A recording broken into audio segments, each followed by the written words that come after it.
Kindly watch the video linked in the comments first. It is shared solely for your inner growth. It contains essential guidelines on how to maximize the benefits of the content. Skipping it may waste your time and dilute the true purpose of what follows. Please watch the videos in the recommended sequence only, as watching them out of order may lead to confusion. Alright, teacher, I've tightened my seatbelt and braced my mind. Ready for your next cosmic slaps of truth? Let's continue on religion further. Glad to see your enthusiasm still burning bright, Arav. Very well, prepare yourself. We are about to dive deeper now into revelations that may feel liberating or frustrating. Truth has that effect when it unseats old comforts. Before we go there, let me recap our last discussion. Just to anchor myself. All this time, maybe it wasn't about finding the right teaching, but about unlearning the noise. Maybe silence wasn't the absence of God, but the very presence before we named it. Strange, isn't it? We chase scriptures and saints across lifetimes, only to find the sacred was whispering all along, in the quiet corners of our own being. Well said, Arav. You've captured the essence beautifully. It's a mass illusion that some wish-fulfilling divine entity sits above, pleased by offerings, ready to shower blessings or rescue us from tragedy. That someone up in the sky is judging right from wrong, protecting the faithful, delivering justice to the deprived. Wow! This is what I exactly thought of. By any chance are you reading my mind? And when that justice never arrives, people soothe themselves with borrowed beliefs. It must be karma from a past life, they say. Or perhaps I unknowingly sinned. A comforting lie to preserve a broken story. Yes, I've done that too. I used to console myself when my prayers went unanswered, telling myself it wasn't the right time, or maybe it was a test. I've seen devout theists turn atheist overnight, especially after losing someone they loved deeply. Tragedy shakes even the strongest beliefs. Rightly said, Arav. Faith born from blind belief is always conditional. When things go their way, they call it divine grace. God is kind, merciful, all-loving. But the moment life turns against their desires, that same God vanishes. It was never true faith, only a fragile transaction dressed in devotion. Real understanding begins when your trust is no longer tied to outcomes. And yet, what I find most fascinating is this. Even when they loudly proclaim there is no God, deep down, they still carry a quiet fear. Not of punishment, perhaps, but of being wrong, of the unknown, of the silence that follows when faith breaks. Arav, you just touched a profound truth, the unknown. You see, all knowledge can be divided into three categories. First, the known, that which has already been experienced. It's undeniable because it's direct. No belief is needed. Then comes the unknown, not yet experienced, but not beyond reach. With sincere effort, right guidance, and time, the unknown can eventually become known. Quite relatable. I am all ears now, please continue. And finally, the unknowable. This is the realm where logic dissolves, where experience finds no foothold.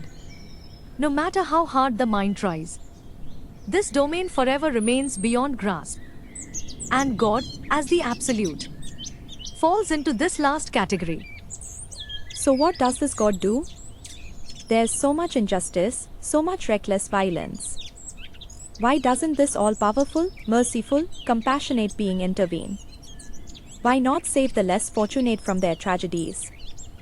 First, this God you're referring to doesn't do anything. How can nothing do anything at all? It is all allowing, all witnessing. Like a silent parent watching children play on a vast playground. There are quarrels, cheating, even fights. But the parent simply watches, not in amusement, but in understanding. Okay. So it's like God is the film producer, just letting the scenes unfold. for both heroes and villains alike. Whether it's drama, romance, or violence, it all plays out on this cosmic screen. And like him, maybe I'm not the hero, nor the villain, but just the audience, watching the show, until I realize I am the screen itself. Perfectly captured, Arav. Excellent. But I still feel that's tragic. Watching our pain like a cosmic entertainment show? You're mistaking again, Arav. You still imagine God as a person, an entity who plans, judges, or intervenes. But remember what you said earlier? You had struck gold then, when you realized you are not the observer but the observing, both still in the now and flowing in ceaseless change. God is not a noun. God is a verb. Verb? That goes miles over my head. I barely passed grammar in school. Not someone who does, but the very act of doing, the ongoing experiencing. Me as me, you as you. You are not the experiencer, nor are you the experience. You are the experiencing, the dance between the two, and anything that makes you feel whole, before, during, and even after, is God in motion. Okay, listening and pondering upon. Most often, you'll feel it in those quiet moments when you help someone without expecting anything in return. What you call helping another is, in truth, your deeper self reaching out to itself in a different form. This is the divine play, the Leela, infinity experiencing itself through infinite faces, infinite moments, in infinite ways. I'll chew on that later. Just one final question. Of the three, the theist, the atheist, and the agnostic, who stands true? None of them, Arav. The theist believes without experience, without a shred of evidence. The atheist rejects just the same, without knowing, without seeing.